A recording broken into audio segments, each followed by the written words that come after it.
Okan, I know you're not into corporate life, but I'm trying to I'm trying to promote you. And if you would please accept it, we'll be able to talk. And team, great prep. Stell, a lot of what you talked about manifesting on our screen. I get lucky And sometimes. yeah, so nice calls. And Blake, dream team, no one better out there. And I rest my case. So thank you guys. Thank you, Cheers, Coach. mate. All Thank right, you, Cheers. coach. I'll Do you see want to you grab the guys screen some. back, mate? Okay, I'll see you tomorrow. And thanks, Ryan. I always need a dose of that black chart every once in a while. It brings me back to my childhood. Thanks, man. It was dark. It was dark. Anyway, so Okan, you're Hello. back, buddy. How are you? I'm Can you doing hear pretty me? good. Yeah, how are you doing? I'm very fine. Thank you. I've been listening to your guest comments, and they were very precious.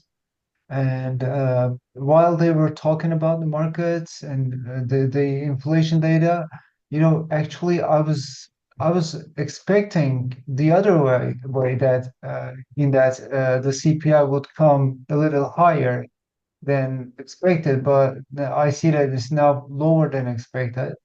But Yeah. since then, I've been thinking about these markets, what they're going to do, but I haven't changed my mind about what Okay. I'm. Yeah. Grab your screen, and while you're doing that, what's a Okay. guy? What's a guy on the street in Turkey right now? Uh, Talking about what might happen between the U.S., Iran, and Israel.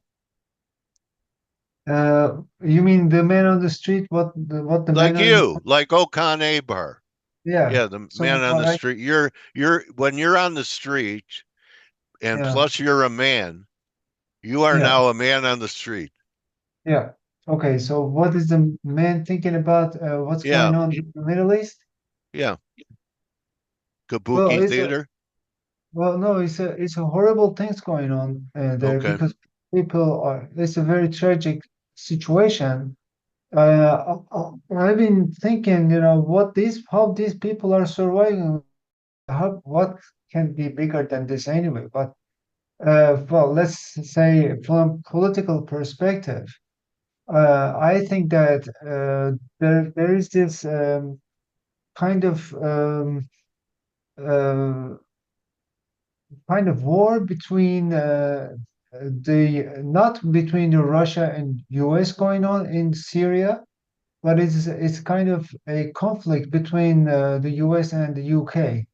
That has been going on in in the Syria, the Allies are fighting for control of Syria. You're saying UK not and US. yeah, but more than that, not the crude oil that they are having conflict about. It's more about the natural gas resources sitting under Syria. on yeah, the Syrian Okay. sea. Yeah, it's always Yeah, about that, isn't it? right. Yeah. So I mean, for me, crude oil is no longer an issue between countries, and it will be less issue in the future because the crude oil demand will go down. Okay, Well, I know that because of EVs or demographics. many things. Yeah, Yeah, okay. despite the rising population in the world, yes, there in nominal terms, the demand for crude oil will continue, of course, but in real terms, it will start to go down in the next few years. And these countries don't set their political agenda for the next 1 or 2 years. They set their political agendas for Okay. 10 years, if 30 Well, years. the question I led with, and you've talked about every other region in the Middle East except the question I asked you about. What was So, it? what do you think is going to happen with Iran, Israel, and the Ah, U.S.? oh, yeah. Well, some way down the road, if the Iran and US cannot have any agreement, which I don't think they will. In the end, Israel and Iran will have some military conflict, Okay. but I don't know when, but it will happen. It happened last year. Yes. We have seen But some, it wasn't about taking out nuclear. Last time they didn't even go near yeah, but they tested nuclear. each other. They Yeah, tested each right, other. right. Okay. So, that also shows that they will not be reluctant to do anything like that. This last year's scene showed us that they're not going to be reluctant in attacking each other. Yeah, Turkey has been pretty vocal about that, to form an alliance against Israel. Isn't that true? Uh, Turkey is trying to stay aside of this uh, conflict, uh, but Uh-huh. but well, I tell you this: the government is squeezed between the public demands and the government's targets. The government wants to have a good relationship with Israel, but the public demand is not aligned with that politics. Okay. S- Yeah. so, Everything so yeah, everything's so bifurcated. yes, Yeah. exactly. So Okay. it's really difficult to say, but I know that the Turkish government wouldn't want to have any issue with Israel for many, many reasons. Okay. Uh, And how about Russia? Things are really escalating there. Our new president wasn't able to end the war in a day. yeah. So, uh, to me, it feels it's getting scarier. I mean, a lot of people are celebrating these strikes by the Ukrainians. They had another one 1,000 miles into the Soviet Union. I worry about a nuclear response from Putin because Kissinger said the way he de-escalates is through escalation. So I don't know if 1,000 drones is it. Uh, what do you think is happening there? Well, I don't know the Russians' capability, the drones' capability, but they have many other capabilities. Yeah. I'll tell you what, I think this last attack performed by Ukraine was driven by UK, and Okay. so so Yeah. UK is actually behind the scenes. UK is regulating the level of tensions. So Yeah. UK will not never allow the tensions to go to such extremes so that Russia uh, attacks with a nuclear bomb. I mean that's going to be crazy. Not even a tactical nuke in Ukraine. Uh, That would put the whole world on notice actually if you right, did right. something I like that. mean, if they do that, that's going to be the time when the war ends. If they do that. Right. Yeah, but the thing is, who wants this war to really stop? I mean, that's the question. I mean, Trump said, "I'm going to end the war in a day." Not because he couldn't, he didn't. Uh, You don't bec- think he really wanted to? no, no. If he Okay. wanted to, if he really wanted to end the war, he wouldn't treat Vladimir Zelensky in the White House. Next Yeah. 2 months ago, the Yeah. way I mean, that was too Uh, much. it was. Yeah. Yeah.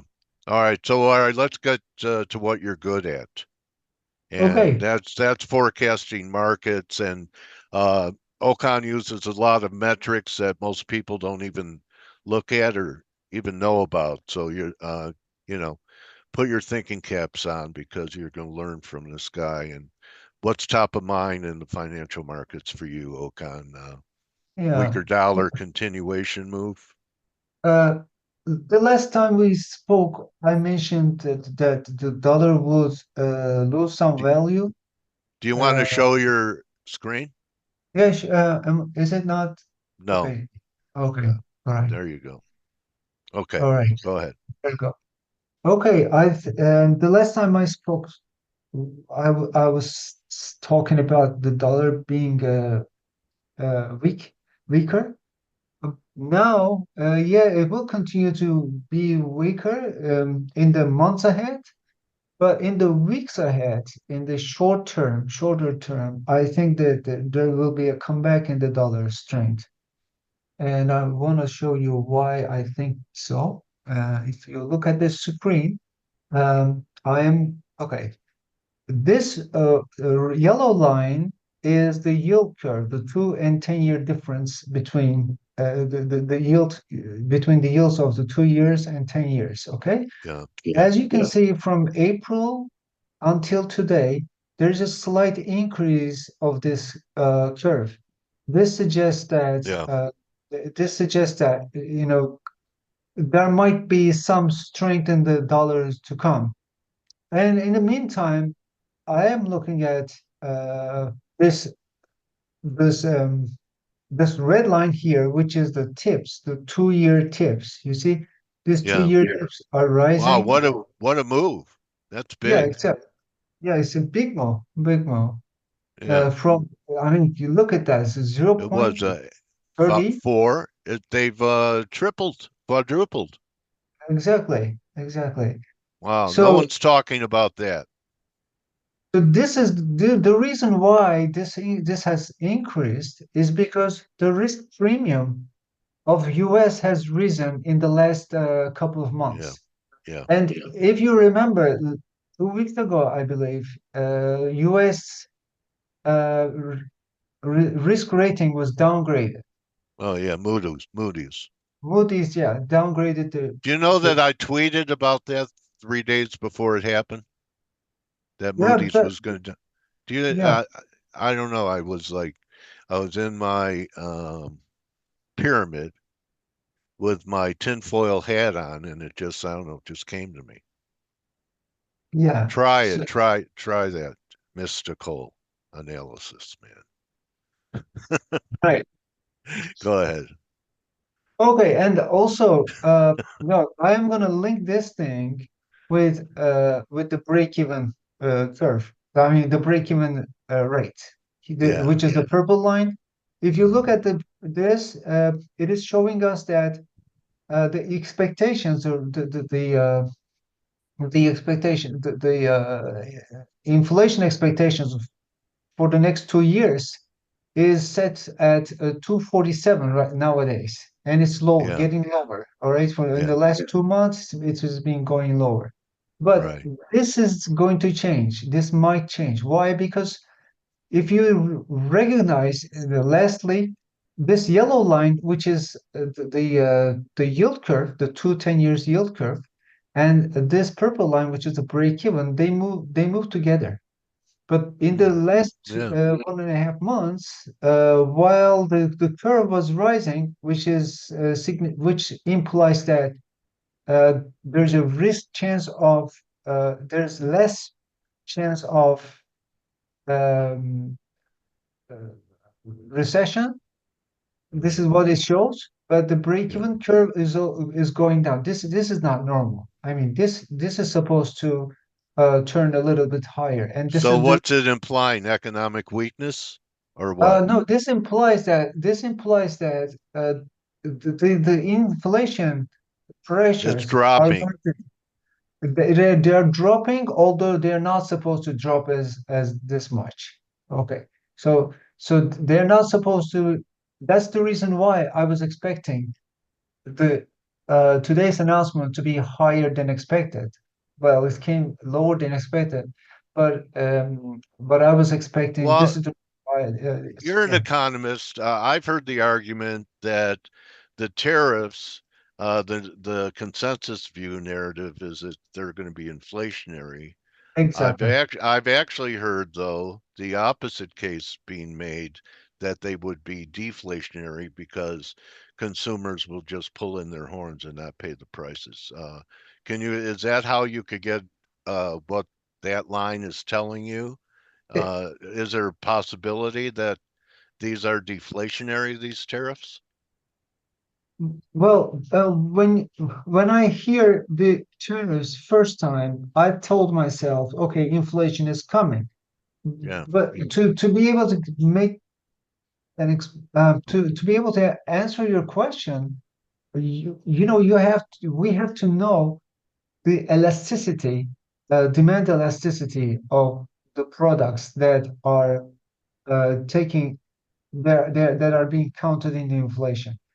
I mean, okay. without that information, it is difficult to say. I mean, why would there be less demand because the prices are going to rise? I don't know. Because people are broke. Well, okay, so if people are really in trouble and if the consumer confidence is really low, then or is getting lower, then that's possible. But if you look at the consumer confidence, it's Yeah, still they're high. okay.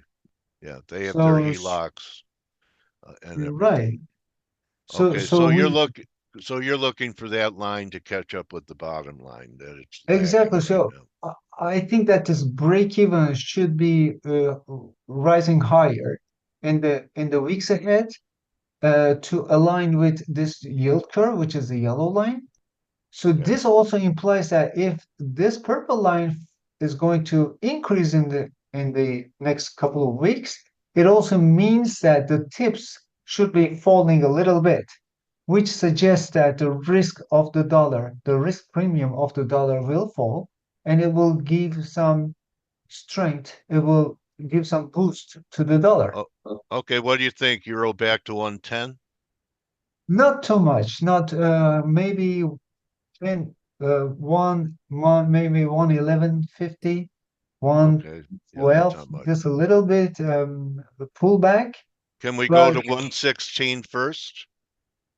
uh, that I would say is possible when I re re when I consider the volatility. That's Okay. very, very possible, but it will be a transitionary move. So even if it goes to 116, it will pull back. I mean, I Yeah, cannot see any, and I cannot see any economic reason why the dollar should fall as low as 116 or 117 and stay there. okay, got it. But Is that but your I highest, is that your highest conviction call? A rebound in the dollar around the corner in the next few weeks? Right. In the next few weeks, there will be some strength in the dollar, but in between from today until maybe next 2 weeks, I don't know if for example, the euro dollar is going to hit 116 or even 117. I cannot say, but from volatility perspective, Well, it's no very one could possible. say, no one could say, but that Yeah. is my, but people can bet. That's my bet. Well, Um, my you know, bet is my bet is there will be some maybe to squeeze the shorts, maybe further move to this 116 or even 117 is possible. yeah. And But there and are more of the shorts are bearish a dollar. There aren't a lot of you know, that the yeah. shorts are on the other side of the boat. So I mean, how many euro bears there's a ton of euro bulls, not euro bears. So who's getting squeezed? Ah, I have to look at the COT index for that. Yeah, This okay. International Traders Index. Okay. Uh, That's okay. let me You want to do hold that? on. Sure. Uh Professor Okan Aybar, analyzing on the fly, live in face. There's nothing like live TV. Brings out the creative juices in my guests. Put them under a lot of pressure, and that's where you get the good stuff. Here we go. Okay. trying to see the Yeah. I can I cannot look at it right now, but Okay. from Well, get when back I to me. Okay. okay, in the meantime, I'm opening the COT for well, okay. I see that right now. I'm looking at another screen. I'm looking at another screen. I see 69,000 long positions uh, are sitting there. It looks like it is going higher, but this doesn't stop me saying that the euro will continue Yeah. to go Yeah. higher. Momentum. And, yeah, Yeah. the Just momentum. flows. Flows could take it there. Do you have a view on risk in the markets? We had that crash, and now we're almost at new all-time highs in the S&Ps. Have you ever seen anything like this in your career? Uh, no, I haven't looked at it, Dale, but Okay. uh, I I was actually going to talk about more on the this one, Okay. this That's fine. gold, Okay. if you don't So, mind. no, I don't mind. I Okay. like all your stuff, man. And the fact that you're talking gold makes me pay attention to it. So go ahead. All right. Now this is gold. We Yeah. have this white line is the gold price. Yeah. This the red line. This red line is the volatility, the 1 month volatility of the gold. Yeah. And the blue one is the convenience yield. So the last time we spoke, I said the convenience yield was going lower, so there would be some pressure. The gold would be under some pressure until $3,000. Well, it didn't. It came only up down as low as $3,100, $129, like here, Yeah. this one. Yeah. But it hasn't gone up as low as 3,000. Anyway, Right. now things are changing. I think the convenience yield, this blue line is set to rise, and which means that the traders are no longer buying the forward contracts. The I mean not they are buying less 1 year forward contracts and buying the spot. So they are buying the gold physically. This is what it shows. So the market participants are preferring to buy the gold not on a contract basis but on a spot basis, so physically. So there is a physical demand coming here, which means that the gold may have some um, may see even higher prices than today. I mean, as maybe 3,500, as high as 3,000. Maybe it may hit this earlier top here, which is what, 3,005 You know, or I think about that statement that people don't want to go and buy, forwards, that they're going right to the spot market. It makes me think of the Shanghai exchange. That's why it was created, cash and carry. But it also tells me paper is easily traded, right? You could be, yeah, long a December gold future, right? As a forward and just hit the button. But if people are taking delivery on this stuff, it's not going to flow back to the market so easily because I know what it's like. If you're a physical holder, you're you're not tempted just to click a button and liquidate. It's difficult, and to me that means that gold is not being traded; it's taken off the market. What do you think? yeah. Uh, well, if people are taking the deliveries, Yeah, they don't they don't take the deliveries just to re-deliver it back to the market. They want to that's have right. it. That's it. Yeah. So Yeah, so this is a very strong sign yeah, that the gold has even higher potential uh, even in this year yeah. and next year too. And look at what's going on in the world. I mean, It's a look at the monster. bit. I mean, look at the Bitcoin. Bitcoin is $110,000. I mean, that is crazy. If the Bitcoin is $110,000, why should the gold not be like on $5,000? Okay. Yeah. Okay. So I mean, So uh, dollar pullback uh after maybe a little bit higher and higher gold prices because it's delivery and those are my two takeaways. yeah, and one more thing. Okay. Look, this red line is the volatility. Yes. The volatility is way high, and it's difficult for this volatility to go even higher. I would say, at least in the Wow. look. I It was mean, like a volatility breakout at that 20 exactly. level. I mean, there have been higher volatilities, but that's when Mm, 2020. I mean, this is a crazy time. But this volatility is close to 2020's volatility. So yeah.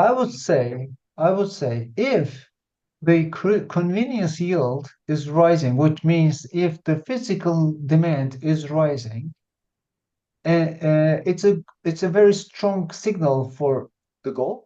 And if the gold is going to continue to rise, then this volatility should fall, right? So this also explains why, I mean, this one here, if the volatility falls, then the gold price will continue to go higher. That's the only way to explain for the gold to go for this volatility to go down.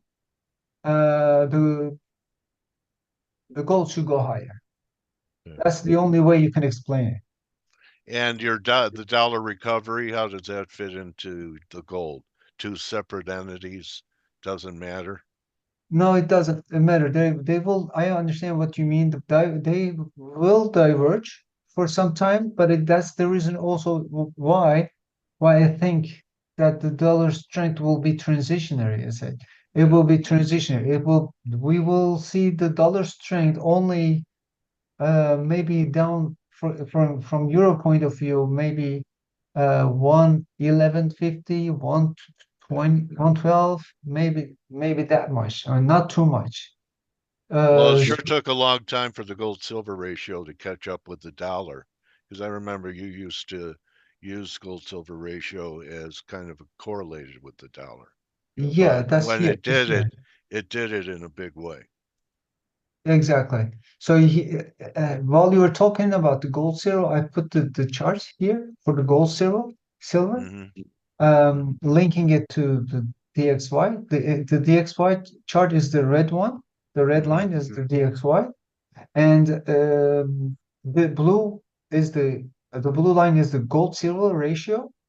Yeah. And look at the convenience yield differential between the gold and the silver. This is the Yeah. white line. It, Right. this the if this convenience yield of the gold and silver differential is set to rise, and it suggests that the gold silver also may increase, which may pull the DXY a little higher in the near future. But Okay. So again, you're looking for a bounce in the gold silver ratio. yes, Okay. which Back also to what? 95, back to 100. Any idea?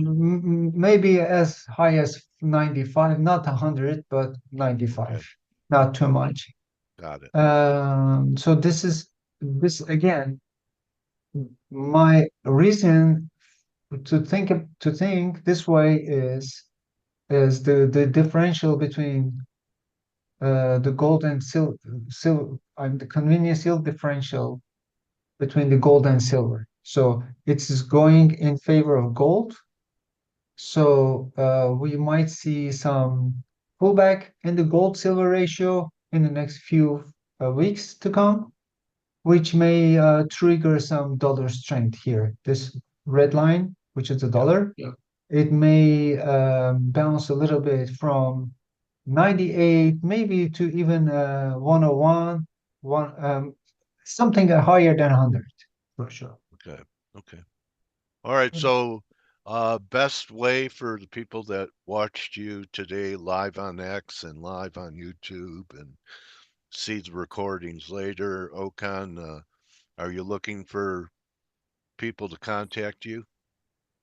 If they would like to contact me, they can write me on Twitter, X. Okay. X. Uh, yeah, And if they have any questions, I'll be more than happy to help them answer their questions. okay.